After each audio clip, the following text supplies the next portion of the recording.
Welcome to the Springfield Township Trustees Board meeting. It is July 10th, 2018 at approximately 5:30 p.m. Mr. Burning, may we please have the roll call? Yes, Mr. Burning? Present. Ms. McFarland? Present. Mr. Honolaw? Present. All the trustees are present.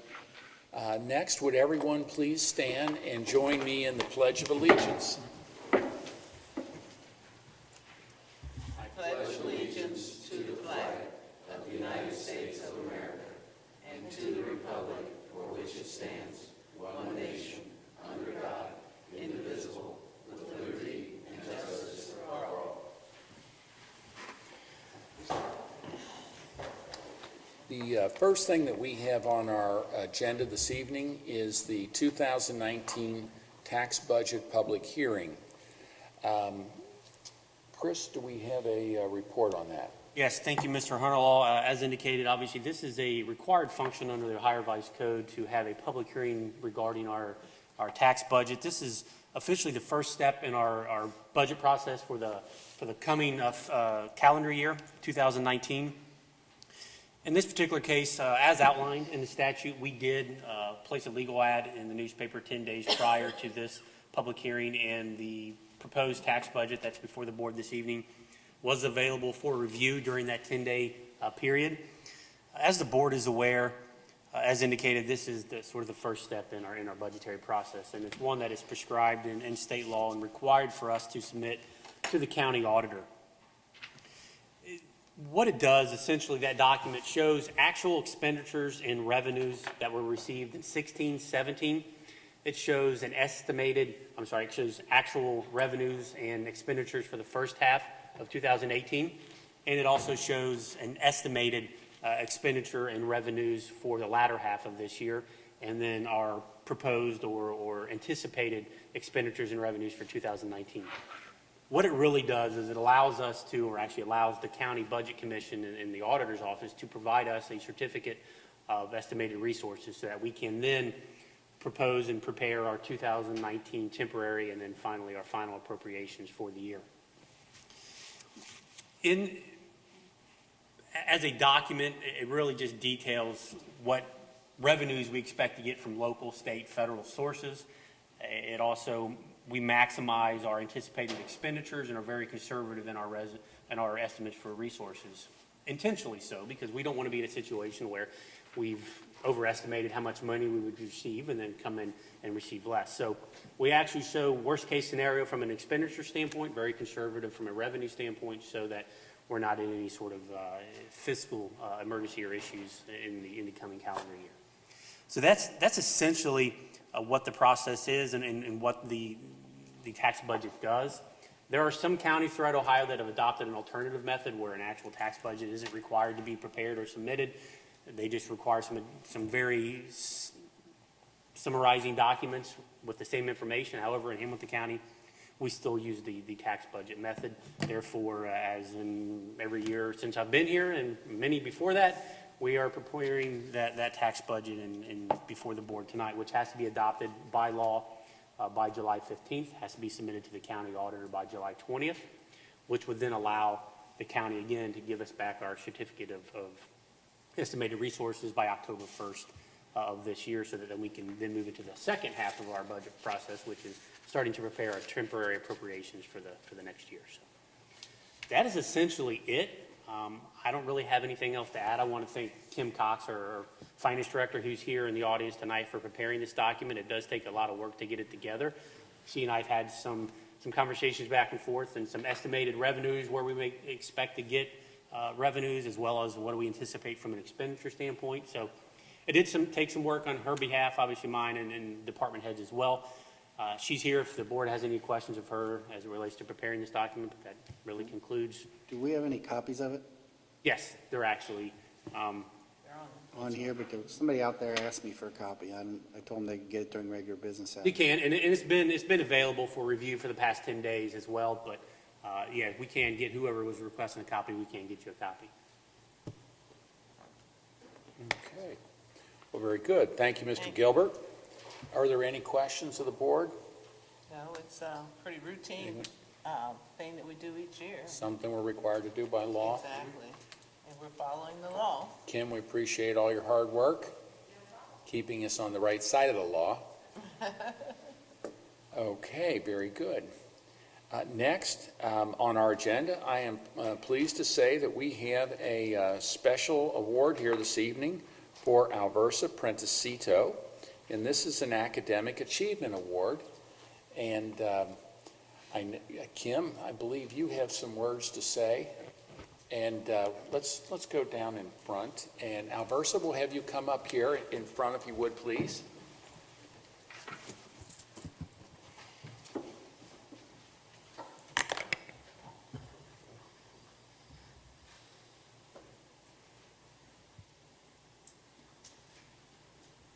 Versa Prentecito is a Springfield Township resident and the 2018 valedictorian on Winton Woods High School, ranked first out of 274 graduating seniors, with a weighted GPA of 4.55. She graduated with STEM Honors Diploma from the state of Ohio and a STEAM Diploma endorsement from the Winton Woods High School. In addition to being valedictorian, Aversa was a 3-sport athlete in golf, bowling, and rowing, and a 6 musical instrument player in marching band, symphonic band, jazz band, and pit orchestra. She also held various leadership positions, including the secretary of the Winton Woods Student Advisory Council and the treasurer of the Miami-Hamilton chapter of the Society of Leadership and Success, where she was the youngest member in its history. She earned 54 college credits by attending classes at Miami-Hamilton and UC Blue Ash while in high school. Aversa has won numerous academic awards, including the award for top math and science students at Winton Woods High School, and she scored the first in the state of Ohio in the Math Kangaroo competition for the past 3 years in a row. She is also the state ACT champion in Ohio. She has won more than 20 academic scholarships, including the National Women in Technology Scholarship, the Cincinnati Mensa Scholarship, and a 4-year Northrop Grumman Scholarship that comes with an internship. Aversa will be attending the Miami University Oxford in the fall, majoring in computer science and minoring in music performance. She was selected both as an honors student and an engineering and computing scholar at Miami. She dreams of creating an innovative software that will change the world in a positive way. Tonight, we recognize Aversa for her exemplary academic success, and we wish her well in the upcoming college adventure.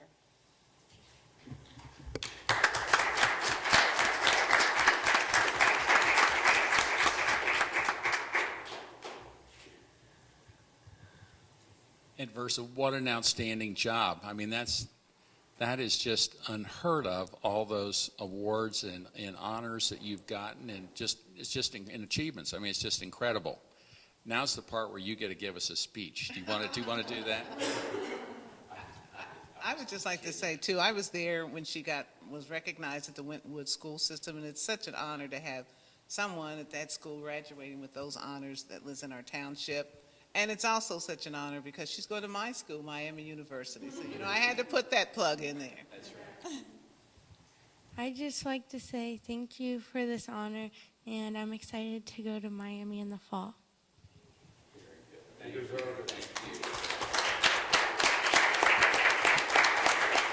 I see mom and dad and your brother there, and I'm sure they're very proud as well. All the achievements you've had. That's really outstanding. I don't. After when she slept, she didn't answer.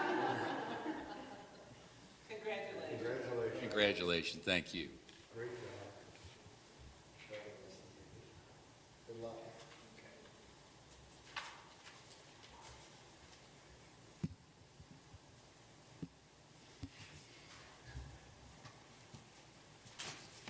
He just wants to get Her brother's got a tough act to follow.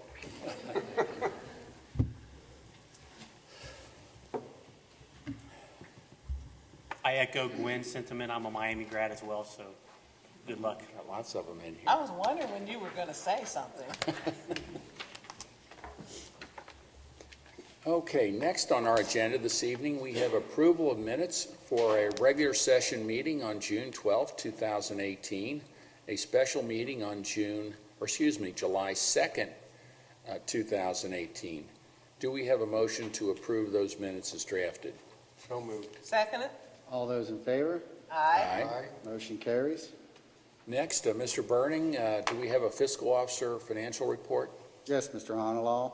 For the month ending June 30th, 2018, the township expenditures were $1,564,940.25. The receipts were $521,207.30, with an ending cash balance of $19,473,632.79. This would include all the obligations to expenditures, payroll, regular operating costs, ongoing capital improvements, projects, and investments. What I do is request a motion to approve the receipts, warrants, payroll expenditures, update, and current revenue reports for the period ending June 30th, 2018. Do I have a motion? So moved. Seconded. All those in favor? Aye. Motion carries. And I just want everyone to know that financial reports are available at the administration of offices weekdays during regular business hours or on our website 24/7. Thank you, Mr. Arnold. Thank you. Thank you, Dan.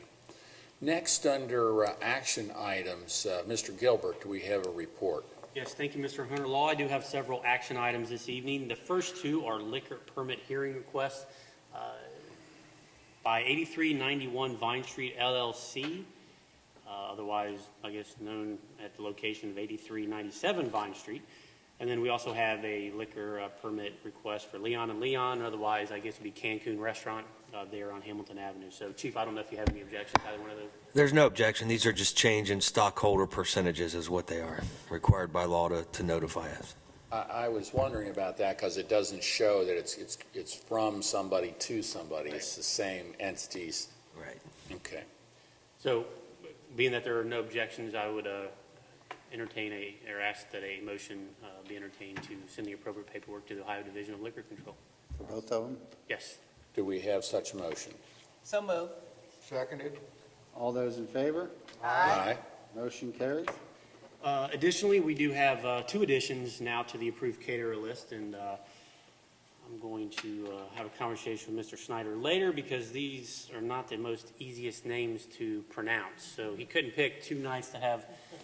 The first one is the Shawan House. Szechuan House on Lebanon Road. It sounds like some people here on the dais have been there before. I have not. So that is asking to be approved caterer list for the Grove Banquet Hall. And then additionally, we have one for Taqueria Mercado, Inc., a Mexican restaurant out of the city of Fairfield, looking to be an approved caterer for the Grove Banquet Hall. So should be looking at those to be separate motions or just? Okay. So I would ask, and Laura has looked at both from an insurance perspective, and they have the required insurance in place, so I would entertain a motion to approve those to the caterer list. So moved. Second it? All those in favor? Aye. Motion carries. As the board is aware, in some conversations we've had previously, and looking at the agreement with St. Francis Group regarding the Centerpoint Preserve proposed development, there was a typo in a previous modified portion of the agreement, which specified a date of August 31st when it actually should have been November 30th. Before you tonight is an amendment to that second preferred development agreement, just fixing that clerical error and modifying the date from the August 31st of 18 to November 30th of 2018. Do we have a motion? So moved. Seconded. All those in favor? Aye. Motion carries. And Chris, just for the public, that was the date that there was to be completion of a conceptual master plan as specified in Section 2B of the contract. Well, actually, yes and no. The completion of the conceptual master plan, in the way it's worded now, granted them an extension to August 31st of 2018. And that basically gave them some time to complete then the final development plan for Phase 1. In fact, that date of August 31st should have been November 30th, because the date to complete the final development plan was November 30th. That August date really, while it was a deadline, had nothing attached to it to require be done. So That date was left in error in the previous contract.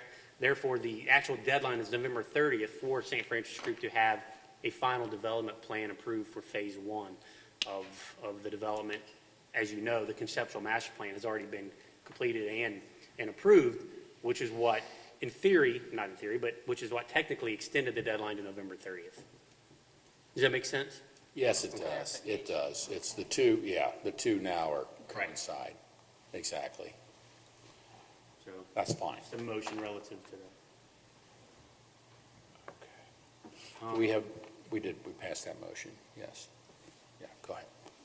Next, we do have on the agenda a request for qualifications for capital improvements. As the board is aware, and we've discussed, the Grove Banquet Hall in the now referred to as the Senior Center for many years has been desperately in need of some, let's call it interior maintenance and upgrade, to put it politely. And to make it functional, to make it viable for continued use for Arts Connect, for quality of life and arts programming, and for it to be so marketable from a rental standpoint, because obviously, as you know, the Grove Banquet Hall and the Senior Center do provide a significant revenue stream from rentals. In order to still make it marketable in that regard, it is in desperate need of some upgrading and mostly cosmetic type improvements. The Grove, while they're cosmetic, they're also functional in that there's some issues with water and different things in that building in order to allow it to continue to be used in the manner in which it's prescribed to be.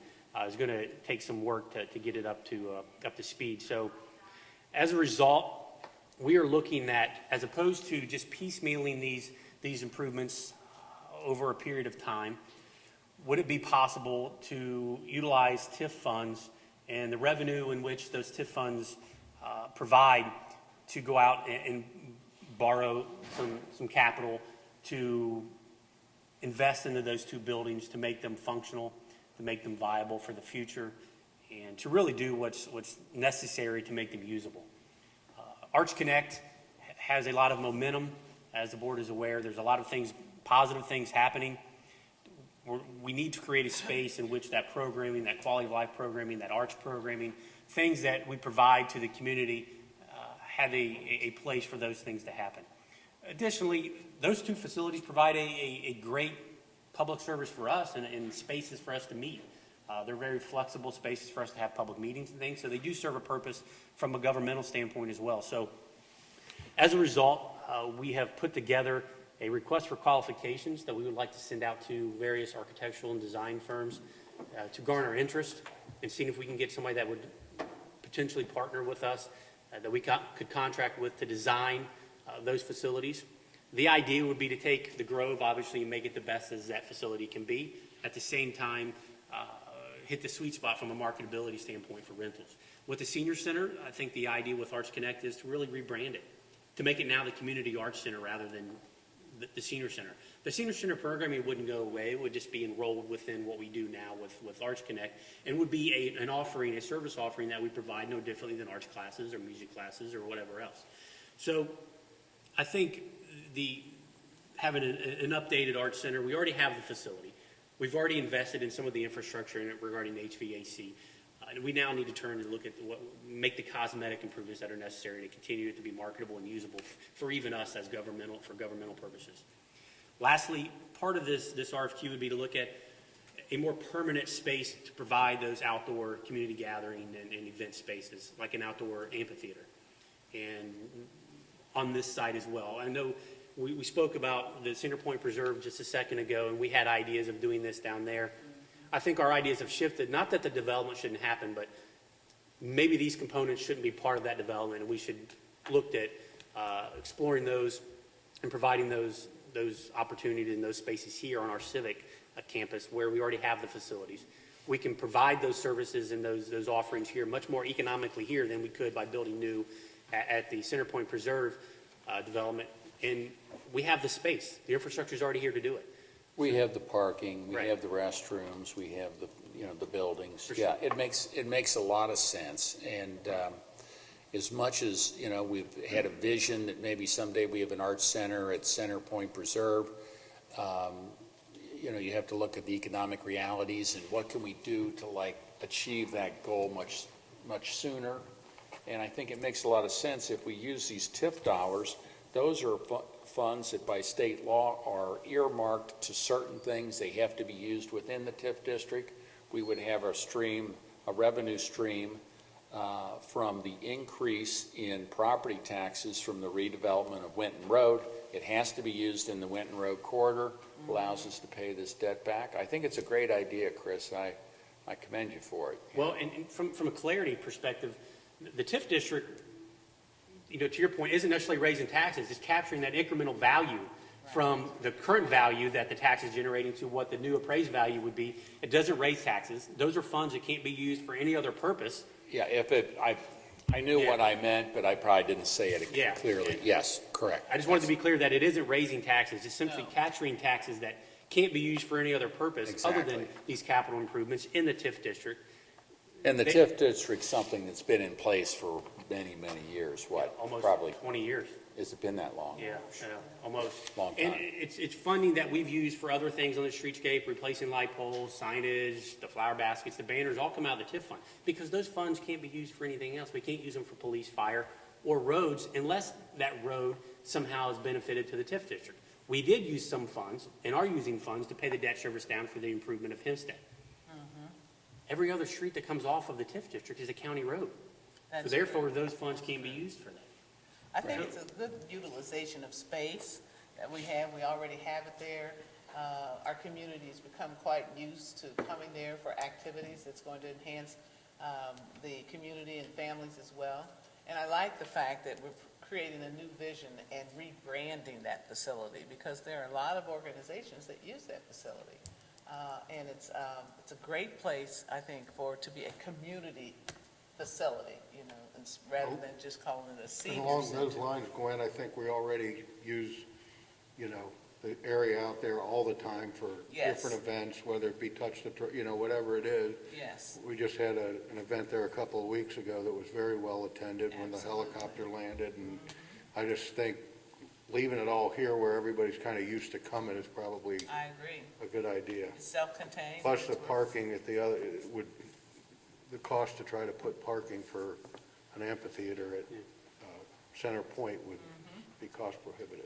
I think the board has been very clear that while they're in favor of these improvements, they adamantly did not want to take away from any operating revenue that we could use to fix the infrastructure and roads in the township. Absolutely. And this is the mechanism in which we could accomplish both objectives. One, maintain our albeit very limited resources and revenues that we have for roads, but at the same time provide those quality of life venues and opportunities for our community with revenue that we couldn't use for that other purpose anyway. So I think we've accomplished both things with this proposal, and this will be the first step in going down this path, is to request qualifications from design and architectural firms to allow us to interview them and see if we can find a good partner so that we can take the next step, which is start to design and get cost estimates together and then figure out how to go about making the dream a reality. So at this point, I would just, if the board's comfortable, ask for a motion to authorize the administrator to issue this request for qualifications for architectural and design firms to help us with the capital improvements for the Groves Senior Center, Community Center, and Amphitheater. Do we have a motion? Yes, absolutely. Seconded. All in favor? Aye. Motion carries. Thank you. And lastly, I do have a request to schedule a public hearing for a map amendment to the zoning map for the property at 1150 West Galbraith Road. They are looking to rezone the property from R3 to O2 office. It's a church currently. The zoning commission will hear the case on the 23rd of this month, and I think the date that's been thrown around was Wednesday, August 1st at 6 p.m. And it will be here? Yes. Just a motion to schedule that map amendment hearing date for the board. Do we have a motion? So moved. Second it? All those in favor? Aye. Motion carries. Just a few discussion items. The first is, I received a letter and actually a phone call as well from the county commissioner's office and Jeff Aludo, the county administrator, regarding the county water area agreement. As the board is aware, and the public may be aware, the county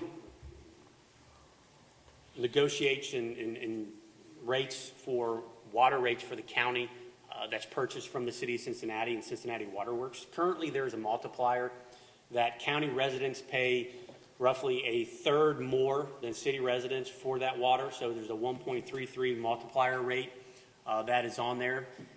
That was set to expire. The county has asked the city to extend that so they can continue to negotiate, because the city is requesting that multiplier go from 1.33 to 1.5.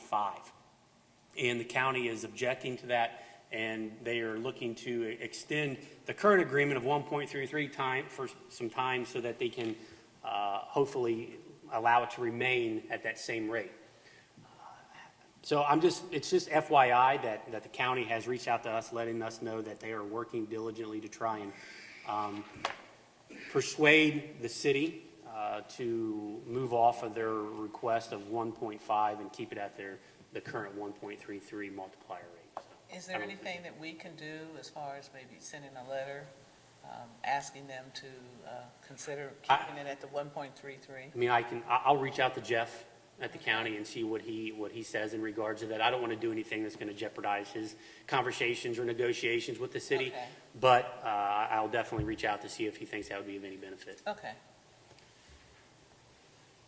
Next, I do have a little bit of activity in the departments regarding personnel. We did have, unfortunately, the resignation of a full-time paramedic firefighter, Michael Young. He took an opportunity with the city of Montgomery, and we wish him well, but his date of resignation was June 21st, 2018.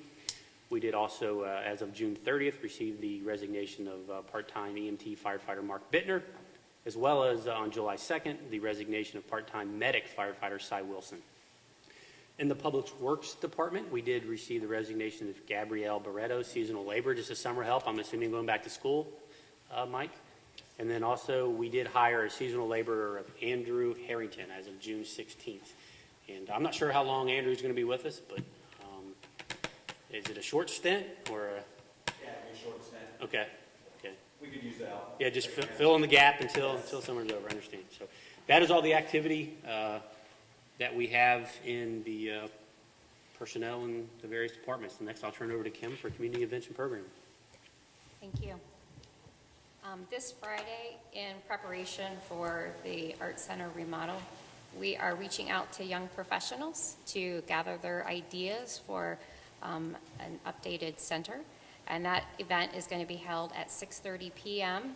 This Friday, and it's for the ages of 22 to 39.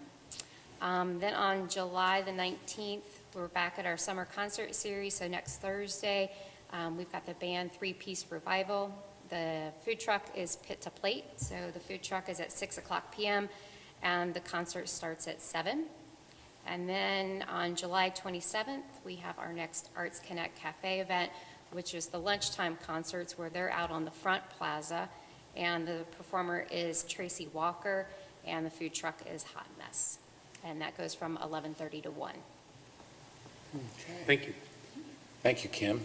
Thanks, Kim. Lastly, the board has copies of all the departmental activity reports. And unless there are any questions regarding those, that concludes my report. Thank you, Mr. Gilbert. Next, moving on to resolutions this evening. The first resolution we have is Resolution 53, 2018, authorizing the private sale of junk motor vehicles which were titled to the township pursuant to Revised Code Section 4513.61 and 4513.62, and which are not needed or unfit for use in any township department. Do we have a motion? So moved. Seconded? Mr. Burning. Aye. Ms. McFarland. Aye. Mr. Honolo. Aye. Resolution carries. Next, we have Resolution Number 54, 2018, adopting the 2019 tax budget. Do we have a motion? So moved. Seconded? Mr. Burning. Aye. Ms. McFarland. Aye. Mr. Honolo. Aye. Resolution carries. Next, on our agenda, we have Resolution Number 55, 2018, declaring a dangerous property condition at 10720 Hamilton Avenue. Do we have a motion? So moved. Second it? Mr. Burning. Aye. Ms. McFarland. Aye. Mr. Honlaw. Aye. Resolution carries. And that is, oh, and there's one more on the back here. Resolution Number 56, 2018, declaring nuisances pursuant to Ohio Revised Code Section 505.87 at various listed properties within Springfield Township and authorizing statutory actions necessary to abate the nuisances. Do we have and we have a long list again, do we have a motion? So moved. Second it? Mr. Burning. Aye.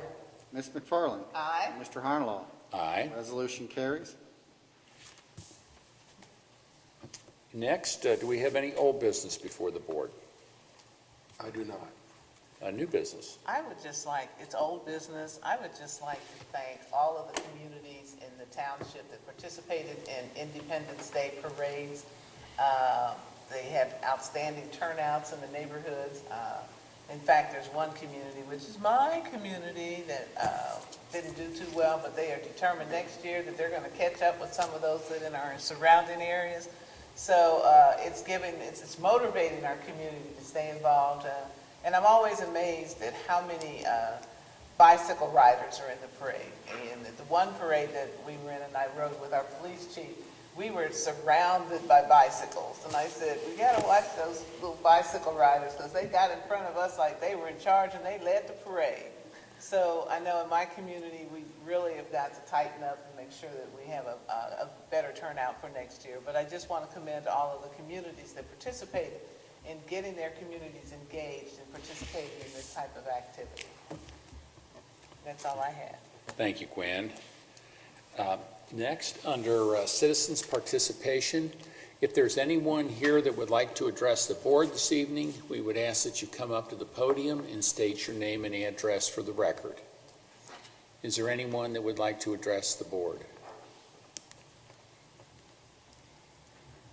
It appears we do not have any takers tonight. Is there any other business before the board? No, sir. All right. With that then, do we have a motion to adjourn the meeting? So moved. Second it? All those in favor? Aye. The meeting's adjourned. Thank you, everyone, for coming.